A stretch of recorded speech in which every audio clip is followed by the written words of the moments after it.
Olá! Nessa aula nós vamos falar sobre treinamento funcional. Nós vamos conhecer o conceito que vem a ser o programa de treinamento funcional. Vamos observar qual a principal diferença entre o treinamento funcional e o treinamento tradicional, os principais benefícios do treinamento funcional, em especial para a população idosa. Vamos descobrir como que a gente pode fazer o processo de monitoramento do treinamento funcional e finalizar com a base para a prescrição desse tipo de treinamento. Para a gente iniciar, quando a gente sempre fala para alguma pessoa ou alguém chega para a gente e comenta: nossa, estou fazendo um treinamento funcional. Na maioria das vezes, o que vem na mente de grande parte da população é basicamente essa figura. Então, são os aparelhos, algumas ferramentas que são normalmente utilizadas durante o treinamento funcional.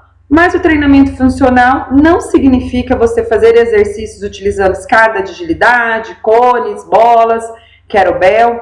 O treinamento funcional consiste em uma prática de treinamento físico que leva em consideração quais são as atividades que você realiza durante a sua vida diária, e a base da prescrição do exercício, ela simula essas atividades com o objetivo de promover melhora na sua capacidade física e funcional. Ou seja, que você consiga realizar os exercícios das atividades da vida diária de uma forma eficiente e com menor gasto energético. Então, o treinamento funcional, ele é um programa de exercício elaborado com alguns princípios. O primeiro dele é que os exercícios precisam ser multifuncionais, ou seja, eles treinam o corpo para diferentes funções, como puxar, empurrar, agachar e levantar. Quando a gente pensa na população idosa, o treinamento funcional ele tem como princípio desenvolver as capacidades físicas que são utilizadas para fazer as atividades da vida diária. Então, basicamente, nossas atividades, nós utilizamos essas posturas. E aqui ainda está faltando a questão do girar. Então, para as atividades básicas da vida diária, nós utilizamos o movimento de agachar e levantar, de puxar e de empurrar, e também o movimento de girar. Então, pensando no treinamento funcional para a população idosa, os exercícios serão multifuncionais, eles vão trabalhar essas diferentes funções que são utilizadas na nossa vida diária. Além disso, esses exercícios, eles são trabalhados de forma integrada, ou seja, a gente não isola uma parte do nosso corpo, como por exemplo no treinamento resistido, você vai lá e trabalha um determinado segmento corporal. Então, a maioria das nossas atividades da vida diária, ela não trabalha só, por exemplo, o quadríceps. Você vai utilizar outros elementos e muitas das vezes não é nem somente a força, a gente utiliza o equilíbrio, a agilidade para fazer as atividades da nossa vida diária. Então, a ideia do treinamento funcional, em especial para a população idosa, é promover exercícios que sejam integrados, ou seja, que trabalhem diversas partes do corpo de forma simultânea. Além disso, esses são exercícios multiarticulares, ou seja, eles envolvem mais que uma articulação para ser realizado determinado movimento. São movimentos também multiplanares, eles são desenvolvidos nos diferentes planos, como o plano sagital, frontal e o transversal. E pensando nisso, em todas essas características básicas do treinamento funcional, o principal objetivo dele é promover melhora tanto na capacidade física como na capacidade funcional do idoso, com o objetivo de promover melhor desempenho nas atividades cotidianas. Quando a gente pensa na capacidade funcional, é a capacidade de você conseguir realizar as tarefas do dia a dia. E já a capacidade física é que, além de você conseguir realizar essas atividades, você consiga fazer com o menor gasto calórico, com o menor gasto energético, que você não precisa, por exemplo, vamos simular um indivíduo idoso. Ele precisa subir num ônibus, no degrau de um ônibus. Para vocês terem uma noção, o idoso, a maioria das vezes, quando ele tem que subir num degrau de um ônibus do transporte coletivo, ele precisa do auxílio de força de membros superiores. E tem estudos que mostram que a força de preensão manual e tração manual que ele faz na barra para conseguir subir no ônibus é bem próximo dos valores da sua força máxima. Então, a ideia é que o idoso consiga desenvolver essas atividades sem precisar ficar próximo da sua força máxima, que ele consiga fazer de uma forma eficiente, mas sem ter essa sobrecarga para todos os sistemas. Então o treinamento funcional, ele tem como principal característica estimular a adaptação do sistema de controle e coordenação dos movimentos humanos, e não somente realizar adaptações nas funções fisiológicas e morfológicas. Essa é uma das principais características que torna o treinamento funcional um programa tão diferenciado. Então, o objetivo dele principal não é simplesmente promover alterações fisiológicas no organismo, mas que essas alterações elas possam trazer um impacto significativo nas atividades da vida diária do sujeito. Então, por isso, esse programa ele inclui exercícios que se aproximam ao máximo das atividades da vida diária, levando em consideração principalmente a especificidade da tarefa e os princípios, é claro, do treinamento físico, como individualidade biológica, todos os princípios que a gente já conhece em relação à prática do treinamento físico. Eu trouxe esse estudo que foi realizado por Rezende e colaboradores em 2016, para apresentar para vocês um pouco da diferença que a gente consegue observar quando comparamos um treinamento funcional, um treinamento tradicional e um grupo, inclusive, que não realiza nenhuma prática de atividade física, um grupo controle, que pode ser simplesmente uma caminhada. Esse estudo, os autores, eles fizeram alguns testes físicos, que são os principais testes utilizados para verificar a capacidade física do idoso. Então, é bem interessante, além da gente avaliar a capacidade funcional, que vocês já observaram que é através das atividades da vida diária, é importante a gente avaliar a capacidade física também. Então, eles utilizaram uma bateria de teste, que contém o teste de sentar e alcançar, o de alcançar atrás das costas, levantar e caminhar, sentar e levantar, flexão de cotovelo e caminhada de 6 minutos. E o que os autores observaram? Eles identificaram que houve melhora significativa, tanto em relação ao treinamento funcional, quanto ao treinamento tradicional, em relação ao grupo controle. Mas uma coisa bem importante que eles observaram é que o treinamento funcional, ele trouxe uma melhora significativa na capacidade cardiorrespiratória em relação ao grupo controle, e ele trouxe também uma melhora significativa no equilíbrio e agilidade em relação ao treinamento tradicional. Quando a gente começar a falar sobre todas as etapas que compõem o treinamento funcional, vocês vão observar que tem uma parte que é destinada para os exercícios cardiometabólicos. Então, simplesmente, os 5 a 10 minutos que são destinados para essa prática, para trabalhar essa capacidade física, já é suficiente para promover melhorias no sistema cardiorrespiratório também, impactando diretamente na capacidade física e funcional do indivíduo idoso. E o que torna, então, um treinamento tão diferenciado é que o treinamento funcional, ele trabalha diferentes capacidades físicas de forma simultânea. Então, por exemplo, a maioria das pessoas que fazem o treinamento tradicional, vou pegar, por exemplo, o treinamento resistido numa academia, o indivíduo geralmente chega, faz um tempo ali de aeróbico, uma caminhada como uma estratégia de aquecimento, faz o treinamento resistido, alonga e vai embora. Então, ele trabalha algumas capacidades de forma isolada. O aeróbico primeiro, mesmo que seja por pouco tempo, depois o treinamento de força e resistência, e por último, a flexibilidade, que não é uma flexibilidade porque é um alongamento bem básico, não é feito um treinamento de flexibilidade. O treinamento funcional, ele faz diferente. Por quê? Porque para diversas atividades, a gente não utiliza essas capacidades de forma isolada. A gente utiliza ela de forma simultânea. Então, é isso que você vai promover quando você estiver prescrevendo um treinamento funcional para os seus clientes. Você vai promover um treino que ele vai trabalhar diversas capacidades físicas de forma simultânea, visando inclusive as atividades da vida diária. E isso vai trazer um impacto significativo tanto na capacidade física quanto na capacidade funcional do idoso. Importante, os exercícios elaborados, eles devem retratar movimentos realizados na execução das atividades da vida diária, através da integração de sistemas, levando em consideração algumas variáveis que a gente encontra nas tarefas das atividades da vida diária, como por exemplo a velocidade do movimento, a velocidade que você faz uma atividade, que o idoso, por exemplo, faz uma atividade de varrer, de lavar uma louça, de aspirar pó. Então a gente leva em consideração essa velocidade. O tipo de contração utilizada, em especial vocês vão observar que eu vou falar bastante sobre a importância de fazer, ter durante a ativação concêntrica, tentar fazer na maior velocidade possível, porque a maior velocidade na atividade concêntrica auxilia promover o aumento da potência muscular, que é a variável que temos uma redução mais significativa, né? A primeira que reduz, pensando no processo de envelhecimento. As intensidades que essas atividades são realizadas, se elas são realizadas numa intensidade moderada, se é numa intensidade leve.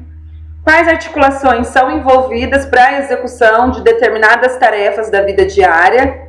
Se essas tarefas elas são realizadas em bases estáveis ou instáveis, ou se, por mais que seja numa base estável, eu tenho apoio unipodal, então promove uma certa instabilidade para a execução dessa tarefa.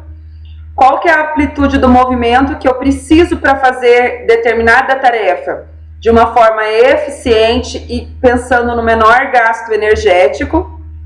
E outros componentes relacionados à aptidão física também. Então, a prescrição do exercício ela precisa levar em consideração todas essas variáveis. Eu trouxe um exemplo aqui de uma proposta que fica mais fácil para vocês visualizarem. Então, vamos pensar numa determinada tarefa, que a tarefa que eu selecionei aqui seria uma tarefa de aspirar uma sala. Então, para fazer o movimento de aspirar uma sala, o idoso ele vai precisar principalmente de força de membros inferiores, equilíbrio dinâmico e agilidade. Dependendo do tempo que essa atividade perdure, que ele, não vou só limpar, não vou aspirar só a sala, vou aspirar a casa inteira, é necessário o recrutamento de outras capacidades físicas que são essenciais para que você consiga realizar a tarefa de uma forma eficiente e com menor gasto calórico. E daí a gente pode incluir força de membro superior, coordenação motora fina, equilíbrio, mobilidade. Aqui a mobilidade não é a mobilidade articular que nós estamos nos referindo, é a mobilidade funcional, coordenação motora grossa, endurance, velocidade. Então, dependendo do tempo que você vai fazer determinada tarefa, há necessidade da gente recrutar outras capacidades funcionais. E isso funciona nesse sistema de engrenagem. Se uma dessas engrenagens estiver prejudicada, vamos supor que o idoso ele tenha um déficit de força de membro superior. Então, ele não vai conseguir realizar essa tarefa de uma forma satisfatória por um tempo significativo. Por isso que a gente precisa trabalhar todas as capacidades funcionais. Quando a gente realiza uma determinada tarefa, dificilmente a gente utiliza uma única capacidade física para fazer essa tarefa. E a gente precisa levar isso em consideração durante a prescrição do nosso treinamento. E quais são os principais benefícios que o treinamento funcional proporciona? Os benefícios são bem semelhantes aos treinamentos tradicionais. Então a gente tem melhora tanto na composição corporal, como por exemplo o aumento da massa muscular e a redução do tecido adiposo. Temos melhoras também nas variáveis cardiorrespiratória, redução da pressão arterial e da frequência cardíaca. E outros benefícios como melhora na propriocepção, na estabilização corporal, na mobilidade funcional, aumento da força e potência e resistência muscular. Mas o principal benefício que a gente tem com o treinamento funcional é a melhora nas atividades da vida diária, que normalmente os treinamentos tradicionais eles não conseguem promover, porque eles trabalham capacidades físicas de forma isolada e não simulam as atividades da vida diária. O treinamento funcional para idosos, ele é realizado com base em alguns exercícios, em algumas capacidades físicas. Nós trabalhamos mobilidade articular, estabilidade articular, os exercícios neuromuscular 1, os exercícios neuromuscular 2 e a parte da variável cardiometabólica. Nós vamos ter uma aula falando sobre cada uma dessas capacidades, desses blocos que compõem o treinamento funcional. Por isso eu não vou me debater muito nesse momento, mas fique tranquilo que vai ter uma aula específica para cada um desses blocos. Importante, Para que o treinamento funcional ele possa repercutir melhorias nas atividades da vida diária, é essencial identificar as limitações do idoso e priorizar as áreas que necessitam de maior atenção. Por exemplo, durante a sua avaliação, você observou que o idoso ele tem dificuldade de levantar da cama, de transferência, de passar da postura deitada para a postura sentada, para a postura em pé. Então, você sabe que esse momento de mobilidade de tronco, de transferência, é uma capacidade, é algo que você vai precisar trabalhar durante a execução do seu programa de treinamento. Então, embora a gente tenha essas variáveis que compõem, não esqueça, é essencial que você realize uma avaliação bem minuciosa com o idoso para que o seu programa de treinamento funcional possa repercutir nas melhorias das atividades da vida diária.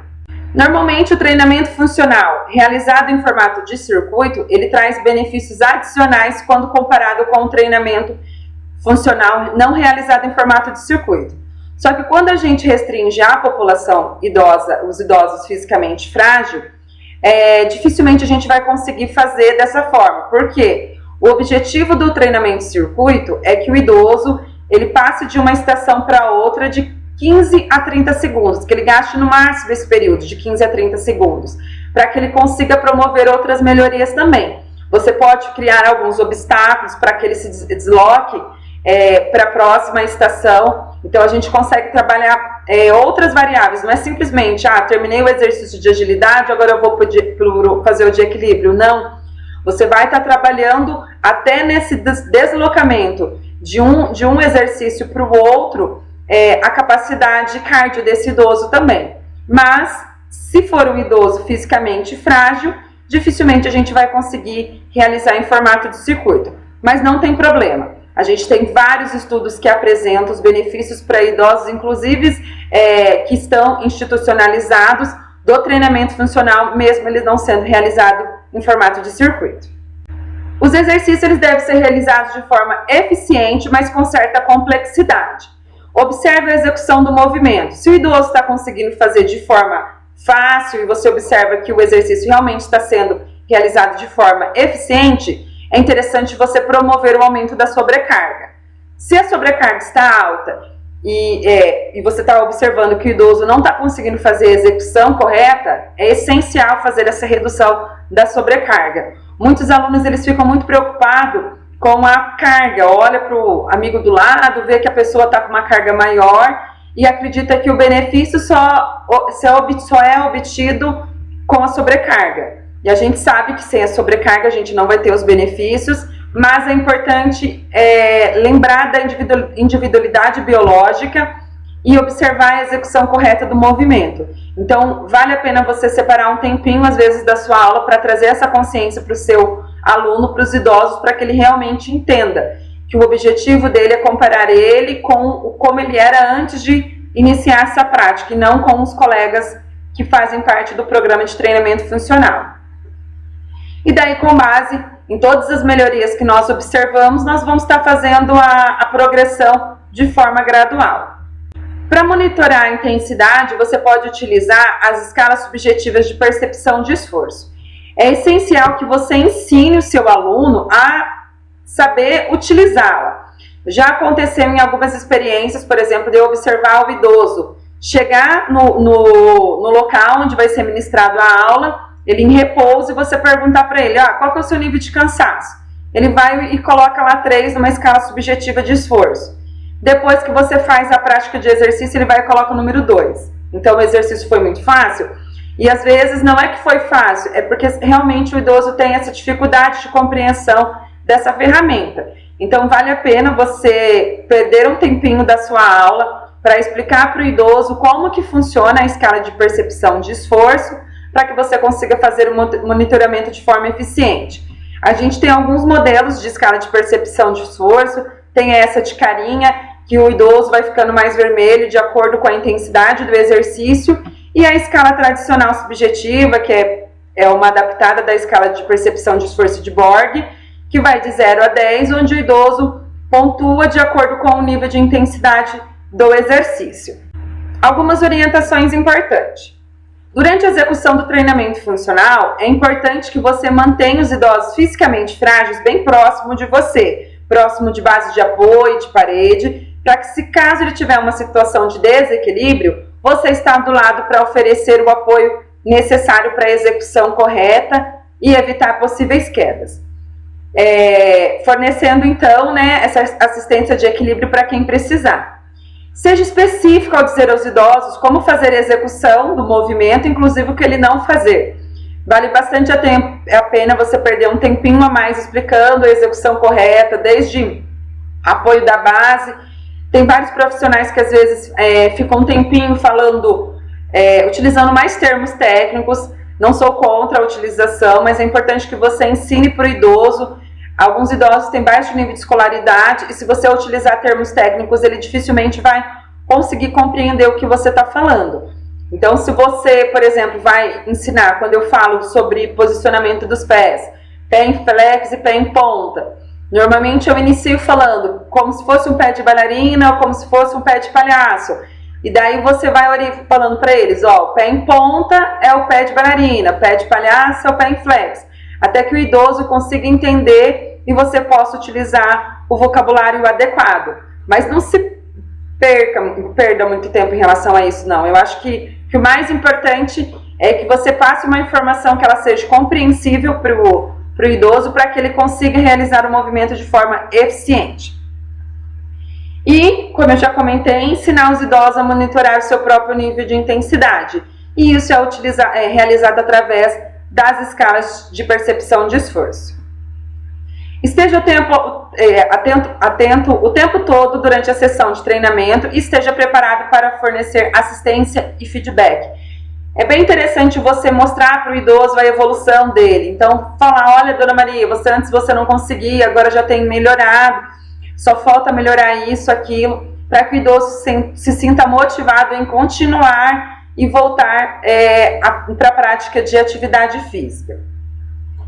Utilize apenas superfícies instáveis quando for possível obter uma marcha adequada. A instabilidade, é importante a gente deixar bem claro que você precisa pensar no objetivo da sua atividade.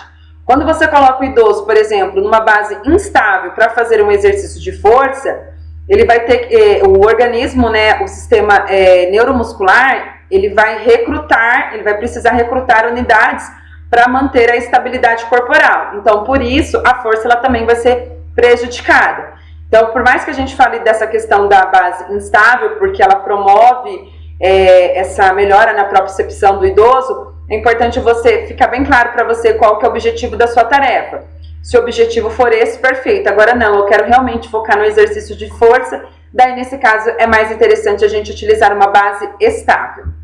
Como eu comentei para vocês, então a gente tem esses blocos que compõem o programa de treinamento funcional. Nas nossas próximas aulas eu vou estar falando sobre cada um deles, inclusive como prescrever o treinamento funcional para os diferentes níveis de idosos que vocês já conheceram nas aulas anteriores, para ficar mais fácil o treino de agilidade. Eu vou conseguir trabalhar com todos os idosos? Eu preciso trabalhar com todos os idosos? Então você vai conseguir vivenciar isso nessa prática, e é importante que durante a vivência ali dos exercícios, que você execute, que você gaste um tempinho, pare ali, faça um pouco os exercícios para que você tenha essa percepção, identifique o que o idoso vai estar sentindo durante a execução do movimento também. Se você tem alguma dúvida em relação a essa aula, não esqueça de deixar nos comentários. Até a próxima aula!